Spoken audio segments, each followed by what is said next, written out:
Hello friends, എല്ലാവർക്കും നമസ്കാരം. നിങ്ങളേവരും കാത്തിരിക്കുന്ന നയനുടെയും ആദർശിന്റെയും അപ്കമിങ് വിശേഷങ്ങളിലേക്ക് എല്ലാ കൂട്ടുകാർക്കും സ്വാഗതം. എല്ലാവർക്കും നല്ലൊരു ദിവസം ആശംസിച്ചുകൊണ്ട് തന്നെ നമുക്ക് അപ്കമിങ് വിശേഷങ്ങളിലേക്ക് കടക്കാം. അതിനു മുമ്പായിട്ട് ആരെങ്കിലും നമ്മുടെ ഈ ചാനൽ ആദ്യമായിട്ട് കാണുന്നുണ്ടെങ്കിൽ ഇതുവരെ സബ്സ്ക്രൈബ് ചെയ്ത് വെച്ചിട്ടില്ല എങ്കിൽ തീർച്ചയായിട്ടും ഒന്ന് സബ്സ്ക്രൈബ് ചെയ്ത് വെച്ചോളൂ കേട്ടോ. അതിനോടൊപ്പം മാക്സിമം എല്ലാവരും നമ്മുടെ വീഡിയോ ഇഷ്ടപ്പെടുകയാണെങ്കിൽ ഒരു ലൈക്ക് അടിച്ചിട്ട് പോകാൻ വേണ്ടി ശ്രമിക്കണേ. അപ്പം നമുക്ക് നേരെ അപ്കമിങ് വിശേഷത്തിലേക്ക് തന്നെ കടക്കാം. ഇന്ന് ഉച്ചയ്ക്ക് 12:30 കൂടിയാണ് നമ്മൾ അപ്കമിങ് വിശേഷങ്ങൾ പോസ്റ്റ് ചെയ്യുന്നത്. ഇന്ന് നാളെയും വരാനിരിക്കുന്ന വിശേഷം നമ്മൾ മെയിൻ ചാനലിലാണ് പോസ്റ്റ് ചെയ്യാറുള്ളത്. ഇത് ഇനി വരാനിരിക്കുന്ന അപ്കമിങ് വിശേഷങ്ങൾ മാത്രമാണ്. അപ്പൊ ഏതായാലും വിശേഷത്തിലേക്ക് തന്നെ കടക്കാം അല്ലെ. അങ്ങനെ നമ്മുടെ അനാമികയ്ക്ക് ഒരു വലിയ തിരിച്ചടി കിട്ടാൻ പോവുകയാണ്. അങ്ങനെ അനാമിക തന്നെ അനാമികയ്ക്ക് കുഴി സ്ഥിരം പരിപാടിയാണ് അനാമികയുടെ. അനാമികയ്ക്ക് തന്നെ സ്ഥിരം കുഴി തോണ്ടും. അപ്പം നമ്മുടെ അനാമിക അതും ഇതും ഒക്കെ ചെയ്യാൻ ശ്രമിച്ച് പറ്റുന്നില്ല എന്ന് ഞാൻ പറഞ്ഞല്ലോ. ഇപ്പം അനന്തപുരി തറവാട്ടിൽ നിന്ന് ഒന്നും അങ്ങോട്ട് കൊണ്ടുപോകാനോ എന്താ പറയാ നമ്മുടെ വേണുവിനെയും രേവതിക്കും കൊണ്ടു കൊടുക്കാനോ ഒന്നും പറ്റുന്നില്ല. നയനയും നവ്യയും ഒക്കെ സ്ട്രോങ് ആയതോടുകൂടി, ഒന്നാമത് കനകദുർഗ ആ വീട്ടിലുള്ളതോടുകൂടി അനാമികയുടെ സകല പ്രതീക്ഷകളും നഷ്ടപ്പെട്ടിരിക്കുകയാണ്. അങ്ങനെ നമ്മുടെ അനാമിക ഒരു കാര്യം തീരുമാനിക്കുകയാണ്. ഇനിയിപ്പം അനന്തപുരി തറവാട്ടിൽ പിടിച്ചു നിൽക്കുന്നത് അത്രയ്ക്ക് ശരിയായ കാര്യമൊന്നുമല്ല. അപ്പൊ അനന്തപുരി തറവാട്ടിൽ ഇനിയിപ്പം നിന്നിട്ട് പ്രത്യേകിച്ച് പ്രയോജനമൊന്നും തനിക്കുണ്ടാകാൻ പോകുന്നില്ല. എന്നാ പിന്നെ ഇനിയിപ്പം ഡിവോഴ്സുമായിട്ട് പോയിട്ട് എന്താണ് നഷ്ടപരിഹാരം, ഒരു 100 കോടി രൂപ നഷ്ടപരിഹാരം ചോദിക്കണം. അപ്പൊ അത് തന്നെയാണ് നമ്മുടെ അനാമികയുടെ ആ ഒരു തീരുമാനം. ജാനകി ഇപ്പം അനാമികയിൽ നിന്ന് തിരിഞ്ഞു, ദേവയാനി അനാമികയിൽ നിന്ന് തിരിഞ്ഞു. ആകപ്പാടെ ഇപ്പൊ കൂട്ടുകൂടാനുള്ളത് ജലജ മാത്രമാണ്. ജലജയെ ഒതുക്കി നിർത്തിയേക്കുകയാണ് നമ്മുടെ കനക. അപ്പൊ അതുകൊണ്ട് ജലജയ്ക്ക് ഒന്നും ചെയ്യാൻ പറ്റുന്നില്ല. അപ്പൊ അതുകൊണ്ടൊക്കെ തന്നെ ഇനി ഇവിടെ പിടിച്ചു നിന്നത് കൊണ്ട് തനിക്ക് യാതൊരു പ്രയോജനവും ഇല്ല. വെറുതെ ഇവിടെ നിൽക്കുക, നയനയും നവ്യയുമായിട്ട് ഗുസ്തി അടിക്കുക എന്നുള്ളതല്ലാതെ വേറെ ഒരു പ്രയോജനവും ഇല്ല എന്ന് മനസ്സിലാക്കിയ നമ്മുടെ അനാമിക വേണുവിനോടും രേവതിയോടും ഈ കാര്യം പറയാനായിട്ട് വീട്ടിൽ ചെല്ലുകയാണ്. അങ്ങനെ നമ്മുടെ വേണുവിനോടും രേവതിയോടും അനാമിക പറഞ്ഞു, അച്ഛാമ്മേ, നമ്മള് പ്രതീക്ഷിച്ച പോലെ ഒന്നും നടക്കുന്നില്ല. അച്ഛൻ ഓരോ ദിവസം ഇങ്ങനെ കടം മേടിച്ച് കൂട്ടിക്കൊണ്ടിരിക്കും. ഞാൻ അവിടെ നിന്ന് എന്തെങ്കിലും കൊണ്ടുവന്ന് അത് തന്ന് ആ കടം വീണ്ടും കടം മേടിച്ചു കൂട്ടും. ഇത് തന്നെയാണല്ലോ അമ്മയുടെ അച്ഛൻ്റെ സ്ഥിരം പരിപാടി. ഞാനൊരു കാര്യം തീരുമാനിച്ചു. ഏതായാലും അനിയുടെ കൂടെ എനിക്കൊരു ജീവിതം ഉണ്ടാവുമെന്ന് തോന്നുന്നില്ലെന്നല്ല, ഉണ്ടാവില്ല. അവൻ ഒരിക്കലും എന്നെ ആത്മാർത്ഥമായിട്ട് സ്നേഹിക്കില്ല. അല്ലെങ്കിൽ പിന്നെ ആ നന്ദു എന്ന് പറയുന്ന അവളും മരിക്കണം. അതൊന്നും പ്രാക്ടിക്കലായിട്ട് നടക്കുന്ന കാര്യമല്ലല്ലോ. അതുകൊണ്ട് തന്നെ ഞാൻ അനിയെ ഡിവോഴ്സ് ചെയ്യാൻ തീരുമാനിച്ചു. ഒരു പ്രാവശ്യം അവൻ എനിക്ക് ഡിവോഴ്സ് നോട്ടീസ് അയച്ചതാണല്ലോ. അത് നിങ്ങളൊക്കെ കൂടി എന്നെ അറിയിക്കാതെ തേച്ചു മായ്ച്ചു വെച്ചിരുന്നു. പക്ഷെ അതൊക്കെ ഞാൻ അറിഞ്ഞിരുന്നു, അതൊക്കെ എനിക്ക് അറിയായിരുന്നു. എങ്കിലും ഞാൻ എന്തെങ്കിലും അവിടെ നിന്ന് കിട്ടുമെന്ന പ്രതീക്ഷയോട് കൂടി തന്നെയാണ് മുന്നോട്ടേക്ക് പോയത്. ഞാനൊരു കാര്യം പറയട്ടെ, ഇനിയിപ്പം ഡിവോഴ്സുമായിട്ട് മുന്നോട്ടേക്ക് പോകുമ്പോൾ അവിടെ പല കാരണങ്ങളും ഒക്കെ നമ്മൾ പറയേണ്ടി വരും. അതുമാത്രമല്ല, എൻ്റെ ഇത്രയും നാളത്തെ നഷ്ടപരിഹാരമായിട്ട് ഒരു 100 കോടി രൂപ ചോദിക്കത്തില്ലേ എന്നിങ്ങനെ നമ്മുടെ വേണുവിനോടും രേവതിയോടും പറഞ്ഞപ്പോഴത്തേക്കും 100 കോടി എന്ന് കേട്ട നമ്മുടെ വേണു അന്താളിച്ചു പോവാണ് കേട്ടോ. അപ്പൊ വേണു പറഞ്ഞു, ആ ശരിയാണല്ലോ മോളെ, 100 കോടി രൂപ മേടിക്കാൻ പറ്റൂല്ലോ അല്ലേ? അല്ല, അത് കിട്ടുമോ മോളെ? പിന്നെ കിട്ടാതെ പെണ്ണുങ്ങൾ എന്തു പറയുന്നു അതനുസരിച്ചല്ലേ ഡിവോഴ്സിൽ കാര്യങ്ങൾ മുന്നോട്ടേക്ക് പോകുന്നത്. അതുകൊണ്ട് 100 കോടി എന്നുള്ളത് 100 കോടിയായിട്ട് തന്നെ കിട്ടും. അതോർത്തിട്ട് അച്ഛൻ പേടിക്കൊന്നും വേണ്ട. ഇനിയിപ്പം ഞാൻ അവിടെ നിന്ന് കഷ്ടപ്പെട്ട് ആ വീട്ടിന്റെ പാതി സ്വത്ത് മേടിക്കാന്നൊന്നും വിചാരിച്ചാൽ ഈ ജന്മം നടക്കാൻ പോകുന്നില്ലല്ലോ. നടക്കുന്ന കാര്യമാണോ? അല്ലല്ലോ. അപ്പൊ പിന്നെ ഇതേ ഏക മാർഗമുള്ളൂ. ഇതാണെങ്കിൽ ഒരു 100 കോടി എന്ന് പറയുമ്പം നമ്മൾ ചിന്തിക്കുന്നതിലും അപ്പുറം നമ്മുടെ കയ്യിൽ കിട്ടും. അത് നഷ്ടപരിഹാരമായതുകൊണ്ട് നമ്മൾ ചോദിക്കുന്ന തുക അനന്തപുരി തറവാട്ടിൽ നിന്ന് നമുക്ക് തരും. അത് മാത്രമല്ല, അതിവർക്ക് വലിയ നാണക്കേടായതുകൊണ്ട് അത് ഒതുക്കി തീർക്കാനോ വേറെ എന്തെങ്കിലുമൊക്കെ അവർ ചെയ്യുന്നേ. അപ്പൊ അതുകൊണ്ട് ഞാൻ ഇതുമായിട്ട് മുന്നോട്ടേക്ക് പോവുക. ഞാൻ ഏതായാലും ഇപ്പം തൽക്കാലം നിങ്ങളോട് ഈ കാര്യം പറയാൻ വേണ്ടിയാ വന്നത്. ഇനി തിരിച്ച് അവിടെ പോയി എൻ്റെ സാധനങ്ങളൊക്കെ എടുക്കണം. അതുമാത്രമല്ല, എന്തെങ്കിലും കിട്ടുമെങ്കിൽ അവിടെ നിന്ന് അടിച്ചു മാറ്റിക്കൊണ്ട് വരണം. അത് ഞാൻ പരിശ്രമിക്കുന്നുണ്ട്. അതിനിയിപ്പം നയനയുടെ റൂമിൽ നിന്നാണേലും നവ്യയുടെ റൂമിൽ നിന്നാണെങ്കിലും കുഴപ്പമില്ല. വല്യമ്മയുണ്ടല്ലോ, വല്യമ്മയുടെ കയ്യിൽ ഇപ്പോൾ ഒന്നും ഇല്ലെന്നാ തോന്നുന്നത്. എല്ലാം കൂടെ നയനയ്ക്ക് വാരിക്കോരി കൊടുത്തിരിക്കുകയല്ലേ. അതുമാത്രമല്ല, എനിക്കൊരു അമ്മായിയമ്മയുണ്ട്, വല്ല പ്രയോജനവുമുണ്ടോ? ആ തള്ളയ്ക്കാണെങ്കിൽ ഒരു വകയുമില്ലാത്ത കുടുംബത്തിൽ നിന്ന് കയറി വന്നൊരു ദരിദ്രവാസി തള്ളയാ. ആ തള്ളയ്ക്ക് ഉള്ളത് തന്നെ ഇവിടുന്ന് മുത്തശ്ശനും മുത്തശ്ശി അങ്ങാണ്ടൊക്കെ കൊടുത്ത വകയിലുള്ള സാധനങ്ങളൊക്കെ ഉള്ളൂ, സ്വർണ്ണാഭരണങ്ങളൊക്കെ ഉള്ളൂ. അതുകൊണ്ട് തന്നെ അത് കിട്ടുമെന്നൊരു പ്രതീക്ഷയില്ല. പിന്നെ അനിയുടെ അലമാരയ്ക്കകത്ത് എന്തെങ്കിലുമൊക്കെ ഉണ്ടോ എന്ന് ഒന്ന് ചെക്ക് ചെയ്യണം. ഏതായാലും ഇനിയിപ്പം ഈ ഒരു 2-3 ദിവസത്തിനുള്ളിൽ ഞാൻ അനന്തപുരി തറവാട് വിടാൻ പോകുക. അത് കഴിയുമ്പോഴത്തേക്കും ഞാനൊരു പ്രളയം തന്നെ സൃഷ്ടിക്കും. അല്ല, മോൾക്ക് വേറെന്തെങ്കിലും ഉദ്ദേശം? വേറെന്തെങ്കിലും ഉദ്ദേശം ഉണ്ടോ എന്ന് ചോദിച്ചാലേ, ഇപ്പൊ ഈ സോഷ്യൽ മീഡിയ അങ്ങോട്ട് ആടി തിമിർത്തുകൊണ്ടിരിക്കുകയല്ലേ. അതുകൊണ്ട് സോഷ്യൽ മീഡിയ വഴി ഒരു കളി കളിക്കണം.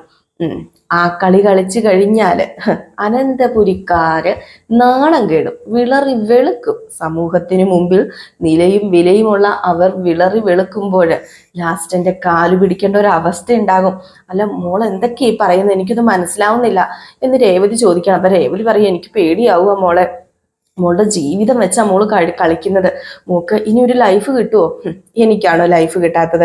പണം ഉണ്ടെങ്കിൽ ഇതല്ല, ഇതിനപ്പുറം നല്ല ലക്ഷറി ലൈഫ് നമുക്ക് കിട്ടുമമ്മേ.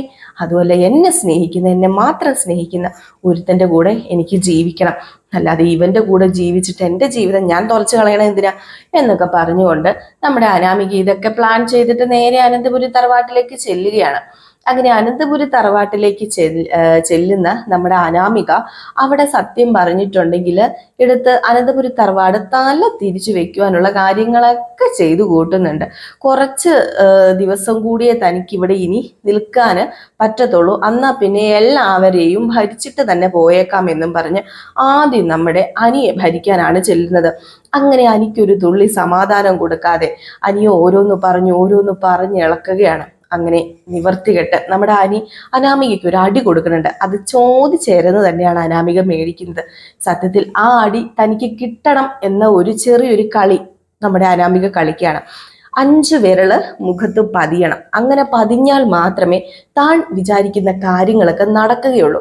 അങ്ങനെ ആ 5 വിരല് പതിയാൻ വേണ്ടിയാണ് നമ്മുടെ അനിയുടെ കയ്യിൽ നിന്ന് തന്നെ ആ അടി മേടിക്കുകയും ചെയ്യണം. ചൊരണ്ടി സത്യം പറഞ്ഞു കഴിഞ്ഞിട്ടുണ്ടെങ്കിൽ ഒന്ന് ഓർത്ത് നോക്കണം. നമ്മുടെ അനിയാണെങ്കിൽ അനി മര്യാദയായിട്ട് നിൽക്കുന്ന അനിയെ ചെന്ന് ചൊരണ്ടി മനഃപൂർവ്വമാണ് അടി ഏറ്റുവാങ്ങുന്നത്.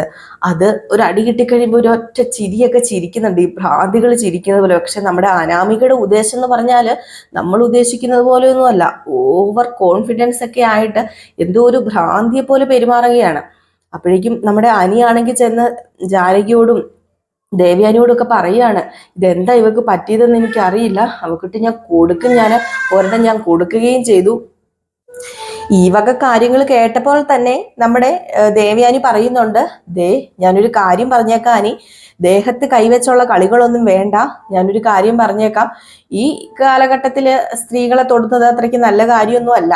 അറിയാലോ, തെറ്റമുള്ള കയ്യിലാണെങ്കിലും ലാസ്റ്റ് പഴി നിനക്ക് മാത്രമേ കാണത്തുള്ളൂ. അതുകൊണ്ട് നീ ഒരു കാര്യം ചെയ്യണം, നീ ദയവ് ചെയ്ത് അടിക്കാനോ എടുക്കാനോ ഒന്നും പോകരുതെന്നൊക്കെ ഇങ്ങനെ പറയാണ്. അപ്പൊ ഇത് കേട്ട് കഴിഞ്ഞപ്പോഴത്തേക്കും അനു പറഞ്ഞു, ഞാൻ ഒന്നും കൊടുത്തുപോയി, എന്ത് ചെയ്യാനാ, സഹിക്കുന്നതിനൊരു പരിധിയില്ലേ, ഭ്രാന്ത് പിടിച്ചു പോലെയാ അവൾ ഈ വീട്ടിൽ കിടന്ന് തുള്ളുന്നത്. അതുമാത്രമാണോ, വായിൽ നിന്ന് അനാവശ്യ വർത്താനം അല്ലാതെ ഒന്നും വരില്ല. ഞാനും നന്ദുവും തമ്മിൽ എന്തോ ബന്ധമുണ്ടെന്നോ, ഉടനെ തന്നെ നന്ദു ഗർഭിണിയാകുമെന്നോ എന്നൊക്കെ പറഞ്ഞു കഴിയുമ്പോൾ അതൊക്കെ കേട്ട് നിൽക്കുന്നതിനൊരു പരിധിയില്ലേ. ഒരാണെന്ന നിലയിൽ എന്റെ നിലവാരത്തെയല്ലേ അവള് ചോദ്യം ചെയ്യുന്നത്. ഇതൊക്കെ സഹിക്കാൻ എനിക്ക് പറ്റില്ല, ഞാൻ മടുത്തു, എനിക്ക് സത്യത്തിൽ ആത്മഹത്യ ചെയ്യാനാ തോന്നുന്നതെന്നൊക്കെ പറഞ്ഞുകൊണ്ട് വയലന്റ് ആവുകയാണ്. ഈ സമയത്താണ് നമ്മുടെ രേവതി വിളിക്കുന്നത്. ആരെ? അനാമികയെ. മോളെ, അവിടുത്തെ കാര്യങ്ങൾ എന്തൊക്കെയായി, എങ്ങനെയാണ് കാര്യങ്ങൾ, നമ്മൾ വിചാരിച്ചതുപോലെ വല്ലതും നടക്കുമെന്ന് ചോദിച്ചപ്പോ ഞാൻ വിചാരിച്ച രീതിയിൽ തന്നെയാണമ്മേ കാര്യങ്ങൾ മുന്നോട്ടേക്ക് പോകുന്നത്. ഇന്ന് ഇവിടെ ഉള്ളവരെല്ലാവരും എന്നെ ഇവിടെ നിന്ന് അടിച്ച് പുറത്താക്കണം. ഞാനായിട്ട് പോയതല്ല, ഇവരായിട്ട് പുറത്താക്കിയതാണെന്ന് വരണം. അതിനുവേണ്ടി പഠിച്ച പണി 18 ഞാൻ നോക്കുന്നുണ്ട്. അതിന്റെ ഫലമായിട്ട് എനിക്ക് അനിയുടെ കയ്യിൽ നിന്നൊരു തല്ലും കൂടെ കിട്ടി. തല്ലിയെന്നോ? അവനോ? അത് ഞാൻ ചോദിച്ചു മേടിച്ചതാമ്മേ. അവൻ എന്നെ തല്ലിയതൊന്നുമല്ല, ഞാൻ ചോദിച്ചെന്ന് മേടിച്ചതാ. അതുകൊണ്ട് അമ്മ വിഷമിക്കൊന്നും വേണ്ട. ഇനിയും അടി പലരുടെയും കയ്യിൽ നിന്ന് ഞാൻ എരന്ന് തന്നെ മേടിക്കും. എന്നിട്ട് ഞാനൊരു പെർഫോമൻസ് നടത്തും. ആ പെർഫോമൻസ് കാണുമ്പോഴുണ്ടല്ലോ, ഇവിടെയുള്ള എല്ലാവരും ഞാൻ വരയ്ക്കുന്ന വരയിൽ നിൽക്കും. പിന്നെ അനന്തപുരി തറവാട്ടുകാർക്ക് രക്ഷപ്പെടണമെങ്കിൽ എനിക്ക് നഷ്ടപരിഹാരം തന്നെ മതിയാകൂ. ഇല്ലെങ്കിലേ അവര് പാടുപെടും. മൂർത്തി ജ്വല്ലറി, നയന കളക്ഷൻസ് എല്ലാം ഞാൻ പൊളിച്ചെടുക്കും. ഞാനേ എല്ലാം അങ്ങ് തൂത്തുവാരും. ഇത്രയും നാളും ഉയർത്തിക്കൊണ്ടു വന്ന അവരുടെ എല്ലാ ബിസിനസ്സും ഞാൻ കുളം തോണ്ടും.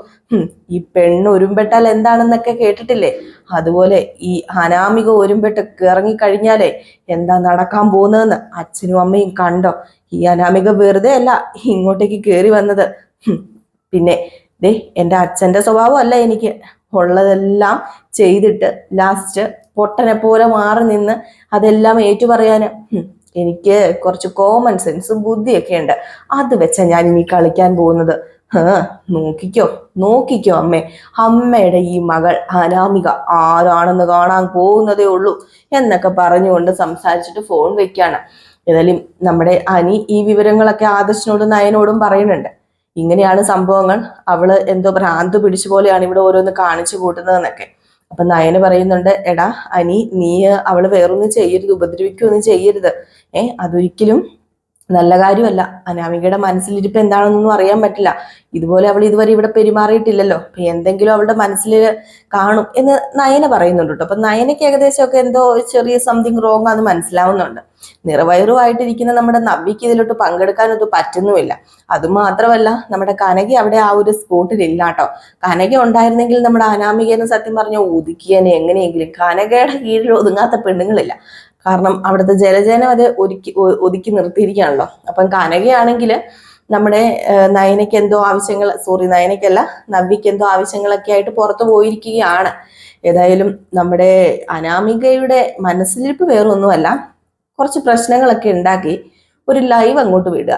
അപ്പം ലൈവൊക്കെ വിട്ട് ഫേസ്ബുക്കിലും യൂട്യൂബിലും അങ്ങനെ സോഷ്യൽ മീഡിയയിലും ആകെ മൊത്തം ഒരു ലൈവ് അങ്ങോട്ട് വിടുക.